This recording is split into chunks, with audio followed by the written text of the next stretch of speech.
Cambridge Ielts 9 by University of Cambridge ESOL examinations, published by Cambridge University Press. This recording is copyright. CD 1. Test 1. You will hear a number of different recordings, and you will have to answer questions on what you hear. There will be time for you to read the instructions and questions, and you will have a chance to check your work. All the recordings will be played once only. The test is in 4 sections. At the end of the test, you will be given 10 minutes to transfer your answers to an answer sheet.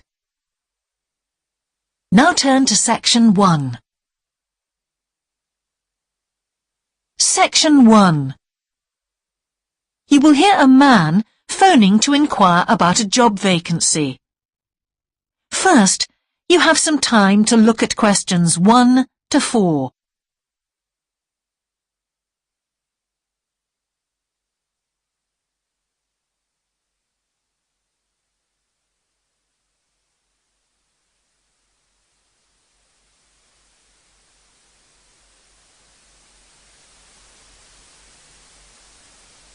You will see that there is an example that has been done for you. On this occasion only, the conversation relating to this will be played first.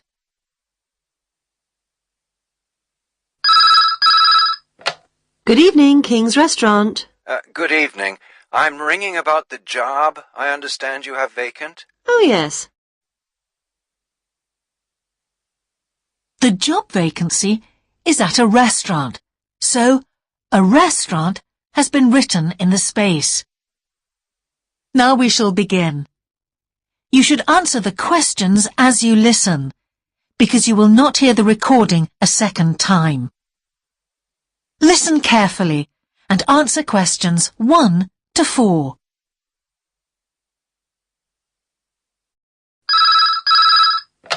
Good evening, King's Restaurant. Good evening. I'm ringing about the job I understand you have vacant. Oh, yes. I'd like to find out a few more details, if I may. Yes, of course. Can I take your name? It's Peter Chin. OK, Peter. Well, if you want to ask about the job, and then if we're both still interested, we could arrange for you to come for an interview. Great, thanks. I'm afraid I missed the advert for the job, but heard about it from a friend. That's no problem at all. What would you like to know? Well, what sort of work is it? Washing up? It's answering the phone. Oh, right, fine. And not waiting at table. That'd be good. And how many nights a week would it be? Well, we're really only busy at the weekend. So 2 nights? 3, actually, so it would work out at 12 hours a week. That'd be fine. It wouldn't interfere with my studies. Are you at the university? Yes, first-year physics student. Oh, right. And because I'm not an EU national, would I need a work permit? Yes, you would. Just get your tutor to sign it. That wouldn't be a problem if I were to get the job. Where exactly is the restaurant? Well, we have 2 branches. The one we're recruiting for is in Hillsdon Road. I don't know that. How do you spell it, please? It's HILLSDUNNE Road. Got that. Thanks. Is it near a bus stop? Yes, the nearest one would probably be just beside the library. Oh, yes, I know it. That'd be fine for me. And could I ask about the pay? We're offering £4.45 an hour. That's very good. My last job was £3.95 an hour.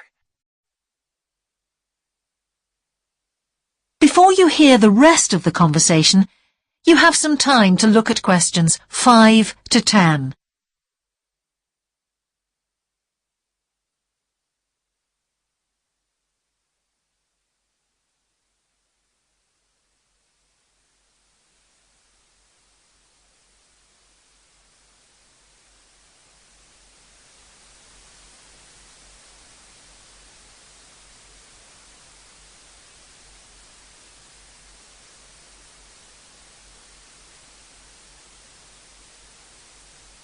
Now listen and answer questions 5 to 10. We feel it's pretty good, and we also offer some good fringe benefits. Really? Well, we give you a free dinner, so you eat well. Right. Better than hostel food. We certainly hope so. And we also offer extra pay for working on national holidays. Oh, that's a really good perk, isn't it? Yes, we think so. And then because of the difficulties of getting public transport, if you're working after 11 o'clock, we drive you home. Oh, that's good to know. Well, we'd certainly be interested in inviting you for an interview, if you're still interested. Oh, yes, certainly. Could I just also ask what qualities you're looking for? Well, for this particular job, we want a clear voice, which you obviously do have. Thanks. And you must be able to think quickly, you know. Well, I hope I... So, when could you come in for an interview? We're actually quite quiet tonight. Sorry, I couldn't come tonight. Or tomorrow, I'm afraid. Thursday's okay. That'd be 22nd of October? Fine. After 5 p.m.? Yes, fine. Would 6 o'clock be okay? Perfect. And could you bring along the names of 2 referees? Yes, that's fine. No problem. Good. I look forward to seeing you. Oh, by the way, who should I ask for? Oh, yes, of course. Sorry. My name is Samira Manuja. Can you spell that, please? Manuja. Okay.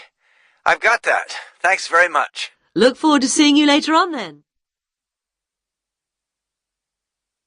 That is the end of section 1. You now have half a minute to check your answers.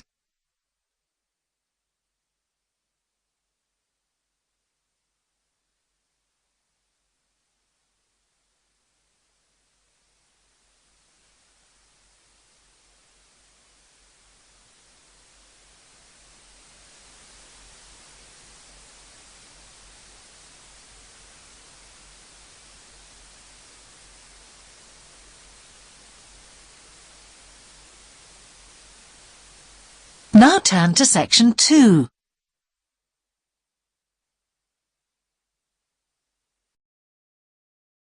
Section 2.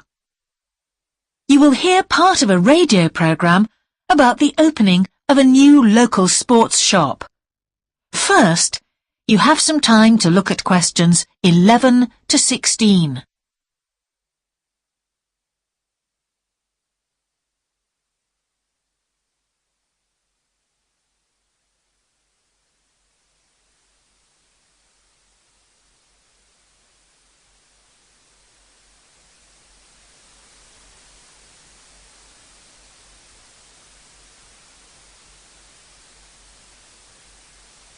Now listen carefully and answer questions 11 to 16.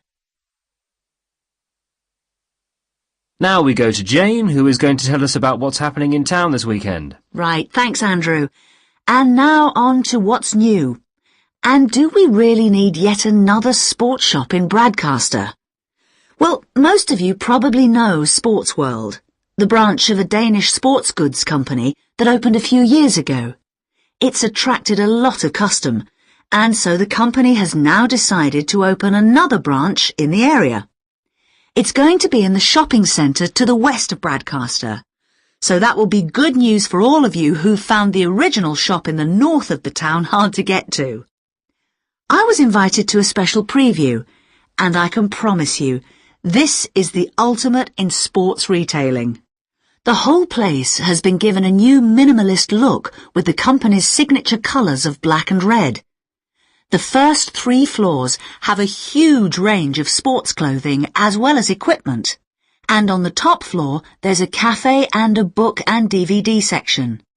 You'll find all the well-known names, as well as some less well-known ones. If they haven't got exactly what you want in stock, they promise to get it for you in 10 days. Unlike the other store, where it can take up to 14 days. They cover all the major sports, including football, tennis and swimming. But they particularly focus on running, and they claim to have the widest range of equipment in the country. As well as that, a whole section of the third floor is devoted to sports bags, including the latest designs from the States. If you can't find what you want here, it doesn't exist. Before you hear the rest of the programme, you have some time to look at questions 17 to 20.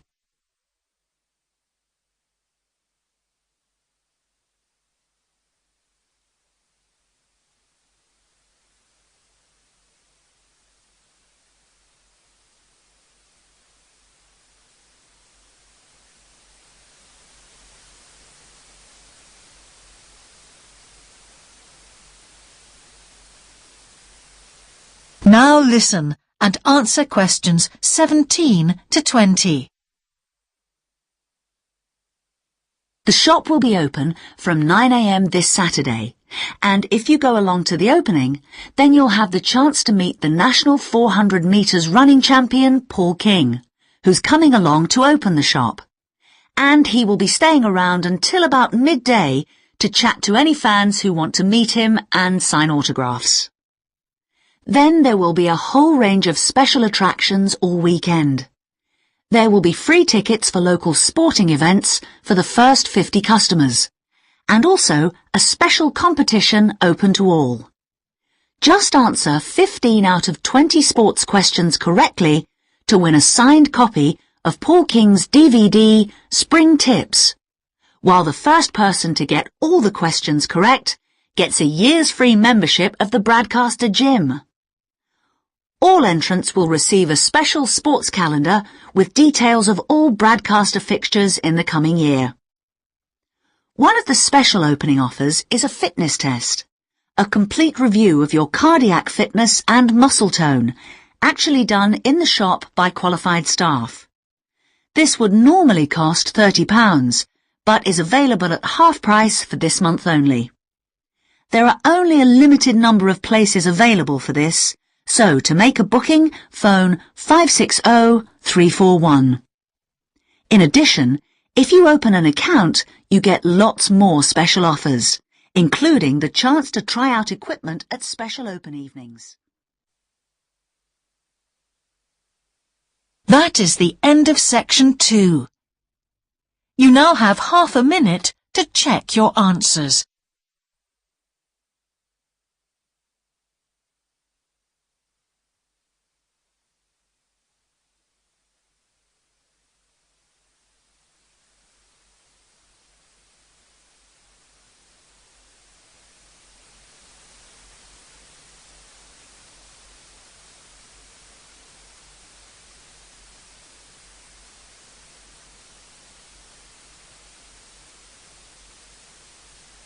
Now turn to section 3.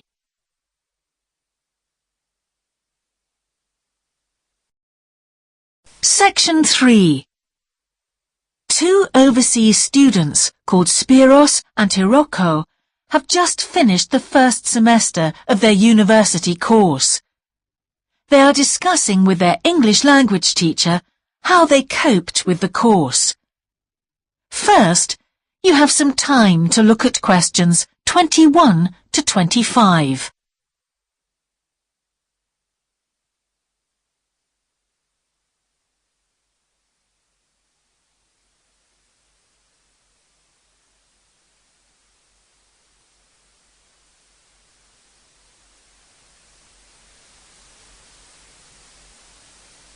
Now listen carefully and answer questions 21 to 25.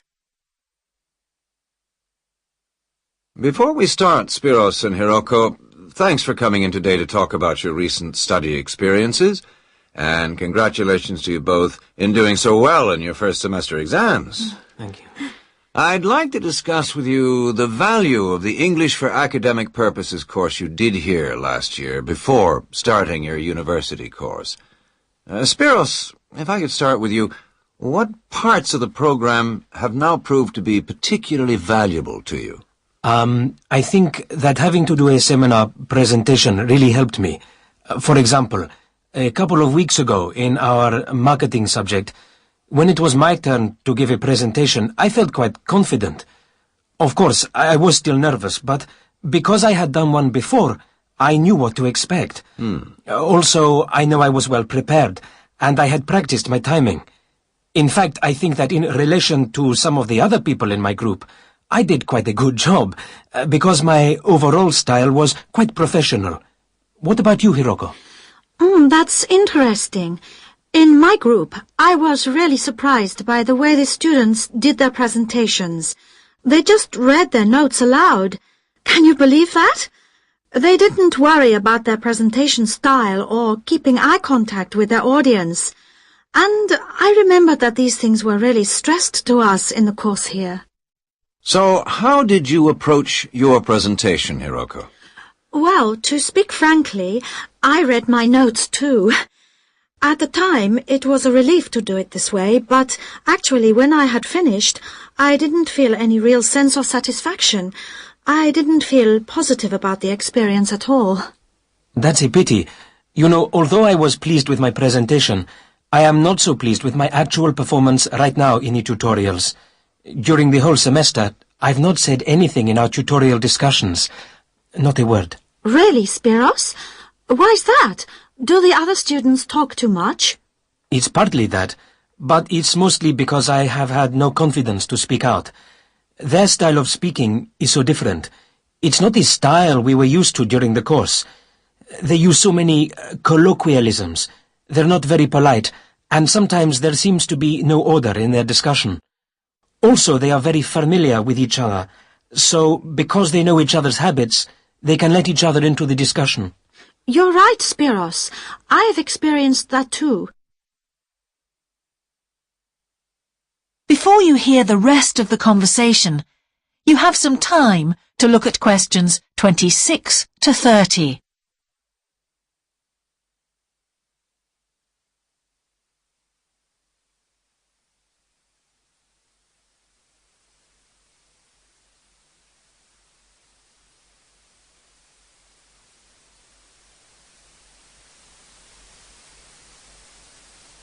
Now listen and answer questions 26 to 30.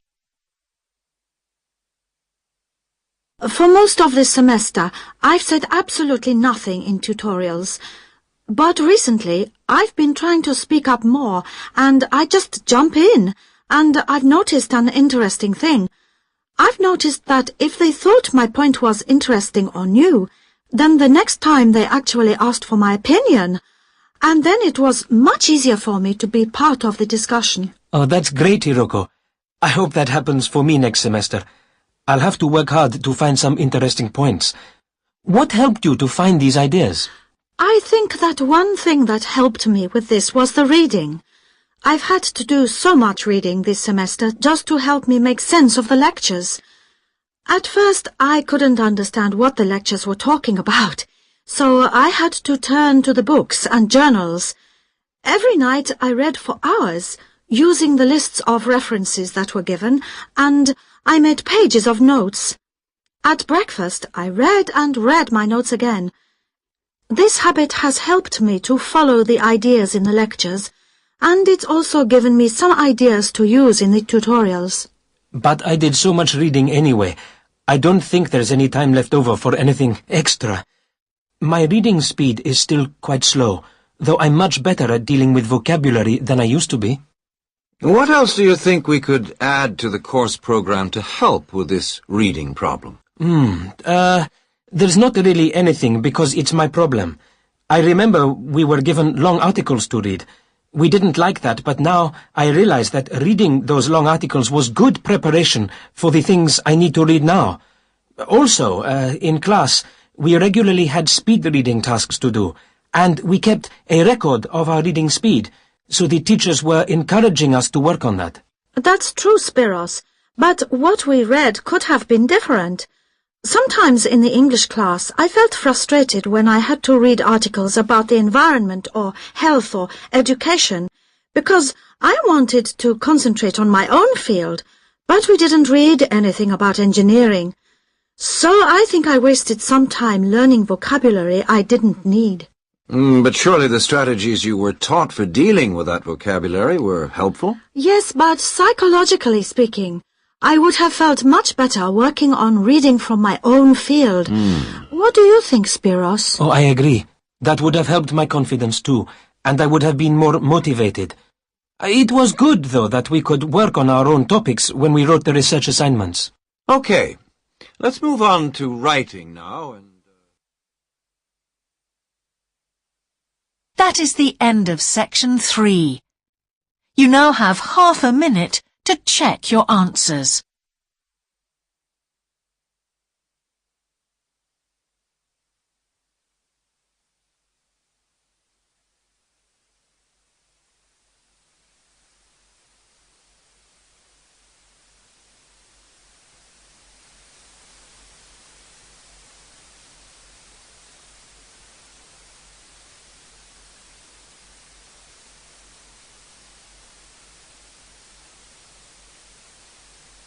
Now turn to section 4.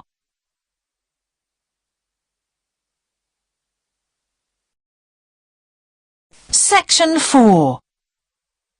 You will hear part of a lecture about a problem related to the behaviour of certain sea creatures.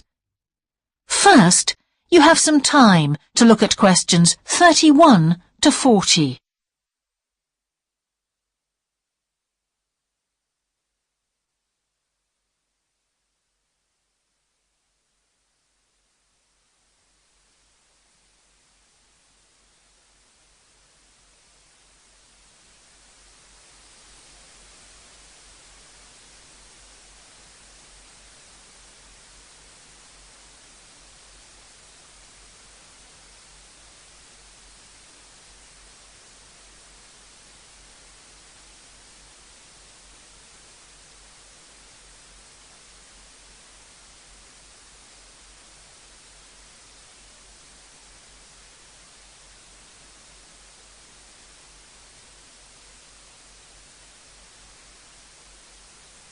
Now listen carefully and answer questions 31 to 40.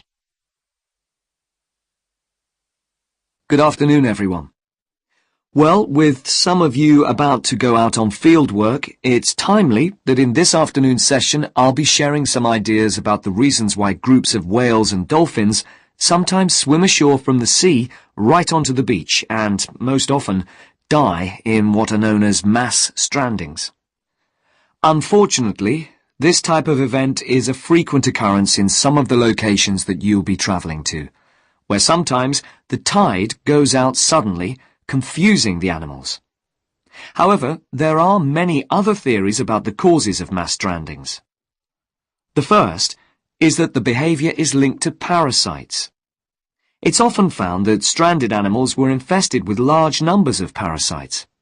For instance, a type of worm is commonly found in the ears of dead whales. Since marine animals rely heavily on their hearing to navigate, this type of infestation has the potential to be very harmful. Another theory is related to toxins, or poisons. These have also been found to contribute to the death of many marine animals. Many toxins, as I'm sure you're aware, originate from plants or animals. The whale ingests these toxins in its normal feeding behaviour, but whether these poisons directly or indirectly lead to stranding and death seems to depend upon the toxin involved. In 1988, for example, 14 humpback whales examined after stranding along the beaches of Cape Cod were found to have been poisoned after eating tuna that contained saxitoxin, the same toxin that can be fatal in humans.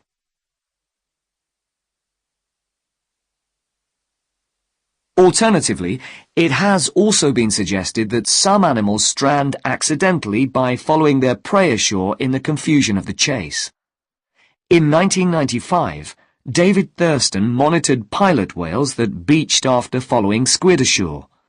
However, this idea does not seem to hold true for the majority of mass strandings because examination of the animal's stomach contents revealed that most had not been feeding as they stranded.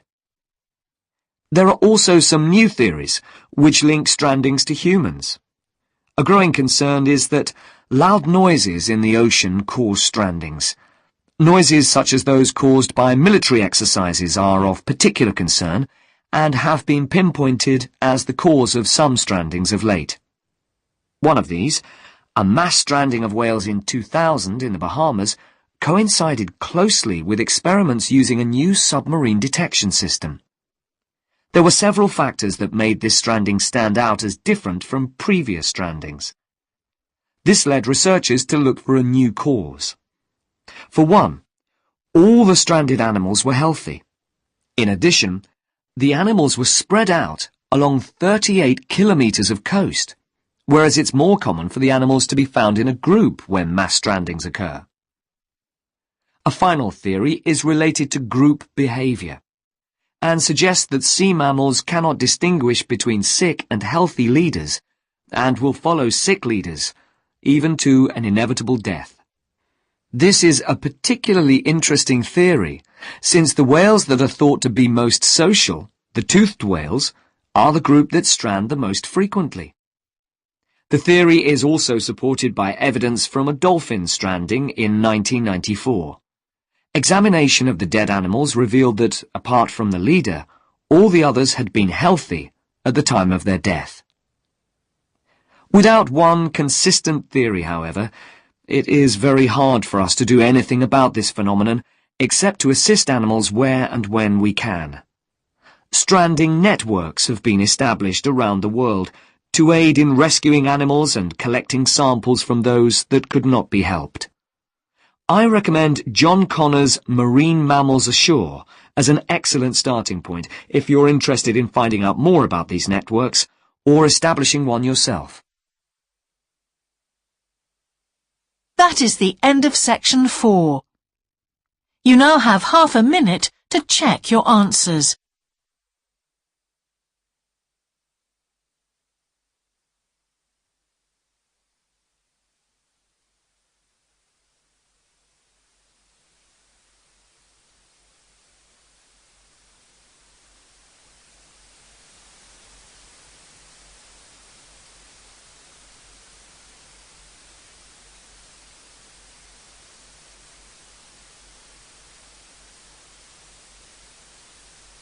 That is the end of the listening test.